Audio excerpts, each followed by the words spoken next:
आज हम लोग इस वीडियो में NCERT 10th class math exercise 12.2 का प्रश्न नंबर 7 करने वाले हैं। तो प्रश्न नंबर 7 आपके सामने यहाँ दिखाई दे रहा है।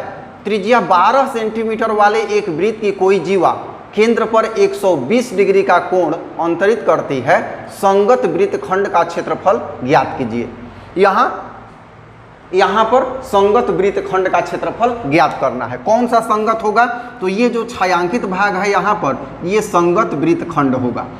इसी का क्षेत्रफल ज्ञात करना है। अब होगा क्या, हम जानते हैं कि वृत्तखंड का क्षेत्रफल क्या होता है? तो त्रिज्यखंड का क्षेत्रफल घटाव ये जो संगत त्रिभुज है इसका क्षेत्रफल।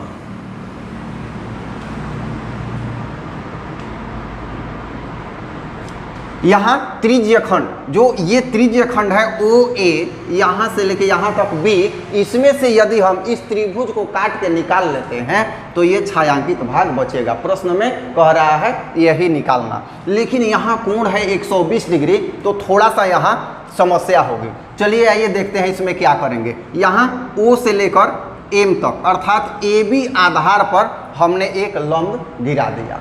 अब इसमें होगा क्या, लंब में कि त्रिभुज में इस त्रिभुज में जब हम तुलना करेंगे तो पाएंगे कि AO बराबर BO।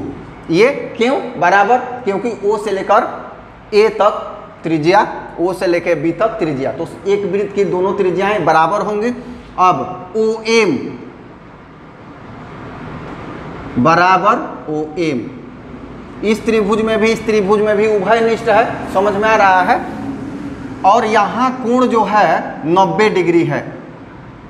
कोण AMO बराबर कोण BMO। ये तो अगर ये कंडीशन हो रहा है तो ये त्रिभुज RHS सर्वांग समता से दोनों सर्वांग सम हो गए। यदि दोनों सर्वांग सम हो गए तो ये कोण संगत कोण CPCT से क्या होगा? बराबर होगा। स्पष्ट है? संगत कोण क्या होगा? बराबर होगा। तो त्रिभुज OAB में ये है 120 और ये दोनों बराबर हैं। और हम जानते हैं कि किसी भी त्रिभुज का तीनों कोण मिलके 180 डिग्री ही होता है। इसका मतलब है कि 120 में और 60 जुड़ेगा तो 180 होगा, और 60 में 2 भाग होगा क्योंकि ये दोनों बराबर हैं, तो ये 30-30 हो जाएंगे। ये 30 डिग्री, ये भी 30 डिग्री।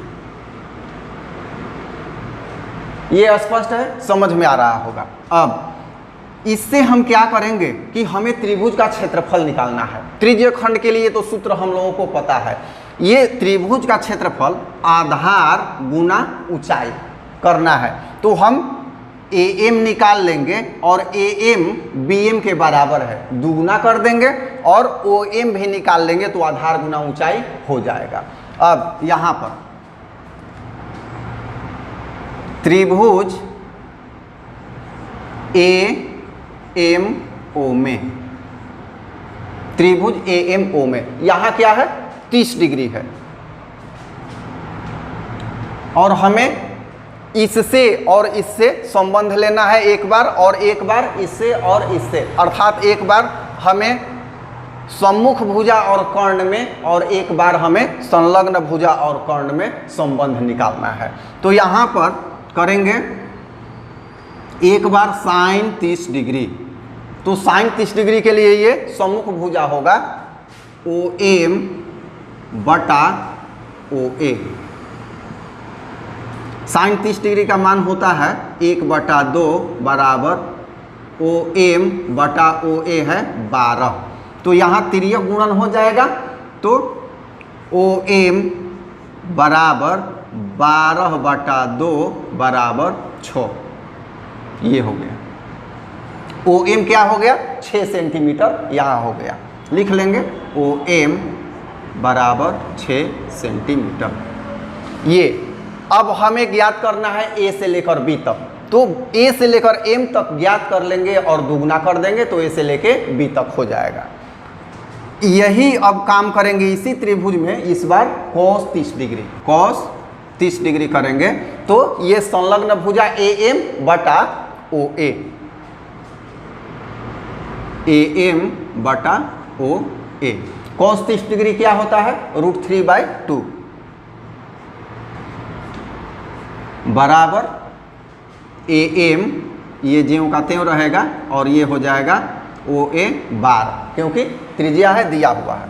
तिर्यक गुणन करेंगे यहाँ भी तो हो जाएगा यहाँ पर 2AM बराबर 12√3। स्पष्ट है।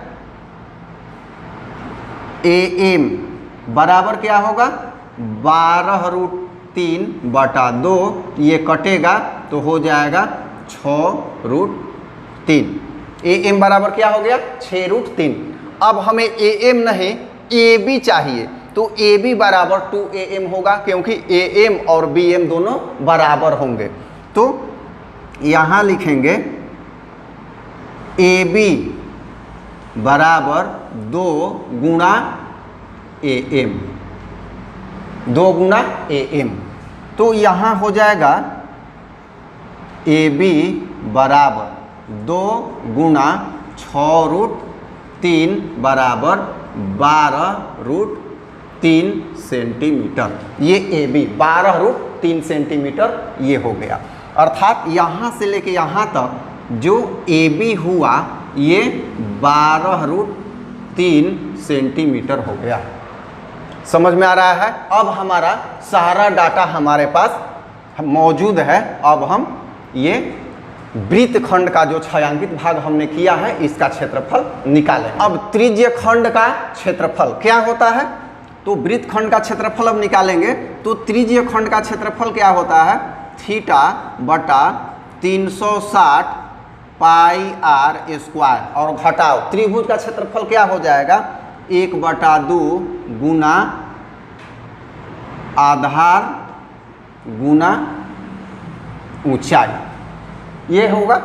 अब थीटा है 120 बटा है 360, ये डिग्री है, गुना पाई 3.14 गुना r है 12, r स्क्वायर है तो 12 गुना 12 घटाओ 1/2 आधार, आधार अभी हम लोगों ने क्या निकाला है 12√3, तो यहाँ हो जाएगा 12√3 और ऊंचाई क्या हम लोगों ने निकाल लिया है अभी 6 सेंटीमीटर, तो ये हो गया 6। अब यहाँ ये कट जाएगा तो हो गया 3, यहाँ से ये कटेगा तो होगा 12 तिया 36, 3 कट गया और ये 3 काट देगा 12 को तो हो जाएगा 4। अब आइए इसको कैलकुलेशन इसका करते हैं। तो 3.14 है गुना बरचौक 48 घटाओ ये है 12 तिया 36 और ये है √3। अब यहाँ पर गुणा करेंगे तो ये हो जाएगा 150.72, ये गुणा कर लेंगे, घटाओ यहाँ है 36 गुना, अब √3 है तो इसका भी मान रखना होगा, क्वेश्चन में दिया हुआ है 1.73 ही रखना है, 1.732 होता है, 1.73 ही रखना है। अब ये हो गया 150.72 घटाओ, अब 36 में 1.73 से गुणा करके लिखना है तो हो जाएगा 62.28। अब ये घटा लेंगे 150.72 में से 62.28 घटा लेंगे तो हो जाएगा 88.44 और ये क्या है क्षेत्रफल है तो सेंटीमीटर स्क्वायर। ये हमारा रिक्वायर्ड आंसर हो गया। तो मुझे आशा है कि ये प्रश्न आप लोगों को समझ में आया होगा। समझ में आया होगा तो लाइक ज़रूर कीजिएगा, चैनल को सब्सक्राइब नहीं किए हैं तो सब्सक्राइब भी कीजिएगा। धन्यवाद।